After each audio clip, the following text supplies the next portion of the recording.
Episode 89. You should leave him now.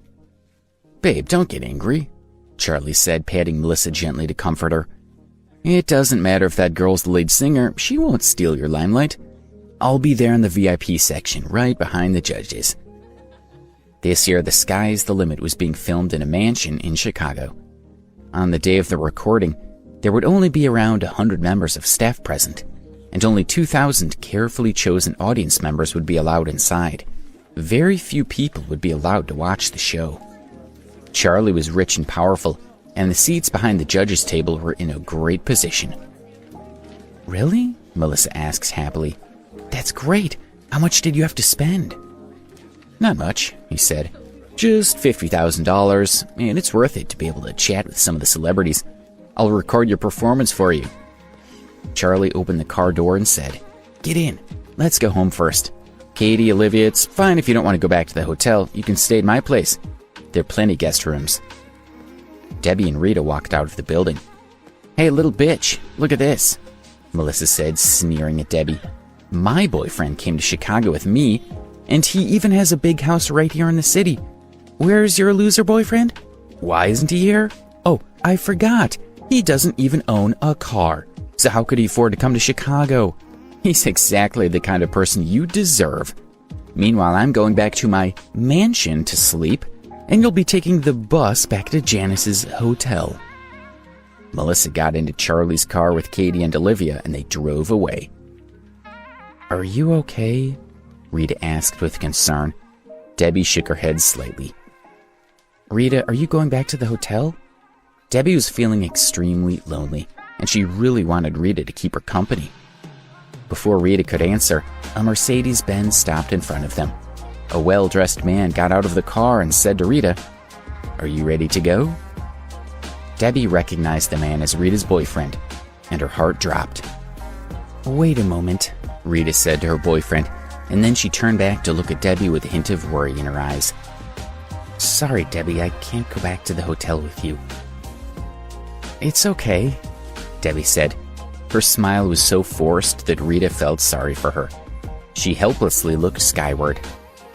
Debbie, I hope you don't mind me giving you some advice, Rita said, looking at her.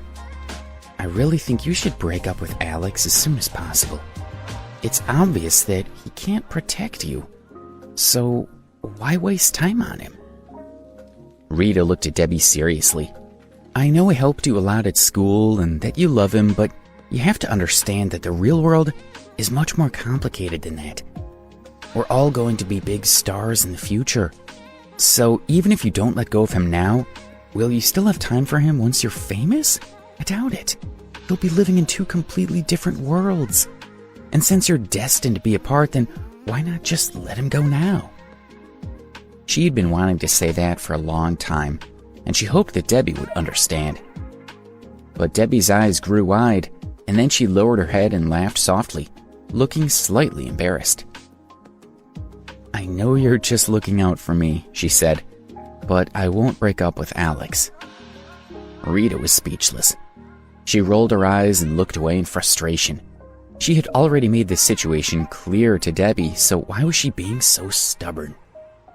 I really appreciate your concern, Debbie said, but I can't break up with Alex. You don't understand what's between us, and he isn't what you think he is. Debbie knew how rich and important Alex was. Even Sam Woodsworth had to listen to him, and Alex was much wealthier than Rita and the others could imagine. Fine, Rita said, a little angry. I won't waste my breath. But since you're willing to suffer with Alex, then you should just stick with him.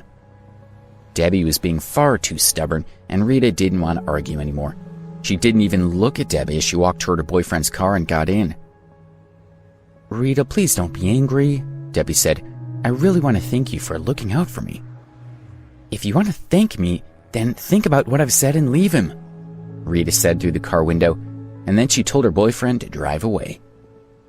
Debbie was left standing alone. Her smile gradually faded, and a strong sense of loneliness hit her.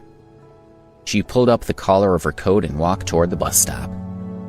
She sat on the bus heading to the hotel and looked out the window at the brightly lit city. After a while, she slowly shifted her gaze to inside the bus. She felt so alone. And when she saw the smiling faces of the other passengers, she couldn't bear it anymore. She leaned her head against the back of the seat and closed her eyes. The days passed in much the same way. One day passed, then 2 days.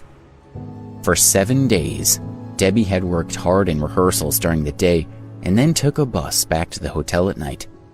She grew lonelier with each passing day, and the longing for Alex became stronger and stronger.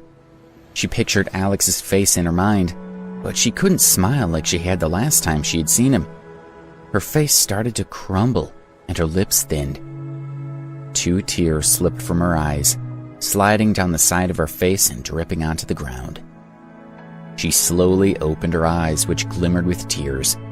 Then she took out her cell phone, found Alex's number, and called him. "Hey, Debbie, you finally found time to call me. Tell me, do you miss me?" Alex's familiar voice came through the phone, causing warm tears to roll down her face again. "Why aren't you saying anything?" Alex asked, feeling a little worried. "It's nothing," she said, controlling herself so that he wouldn't hear her cry.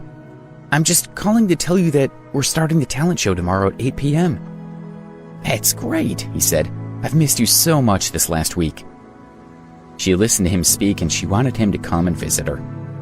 But before coming to Chicago, she hadn't thought much about it, and now she wasn't sure what to do.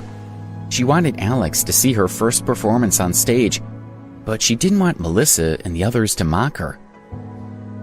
"You called to ask me to come and see you, didn't you?" Alex asked, saying exactly what Debbie had most wanted to hear. "No, I've been having a good time in Chicago all by myself," she said, smiling. She didn't know why, but when Alex had suggested she wanted him there, she wanted to deny it. She whispered, "But if you want to come, then come." I'm sorry, Debbie," he said, "but our class is going to the city park to identify plants, and I have to be there, so I can't come to Chicago." Debbie was stunned. "It's fine," she said. "You do what you have to do, and I'll be fine by myself in Chicago." She ended the call and leaned her forehead against the window. She wasn't aware of anything around her as the bus continued to move through the streets. Back in New York, Alex smiled as he put down his phone. He had intentionally tricked Debbie, saying that he wouldn't go to Chicago to see her. He planned to surprise her, knowing she would be happy when he turned up unexpectedly. At 10 a.m. the next day, a large crowd gathered in front of the building in Chicago where the Sky's Limit would take place. The crowd consisted of mostly young men and women, and they were all there to chase after the stars. This year's judges were also famous singers, and there were many rich people in the audience. With so many handsome men and beautiful women around, how could the crowd not be excited? The talent show was due to begin at 6 p.m., and more people began to arrive. One by one, the important guests were allowed through the doors to sit in the audience. Luxury cars appeared one after another.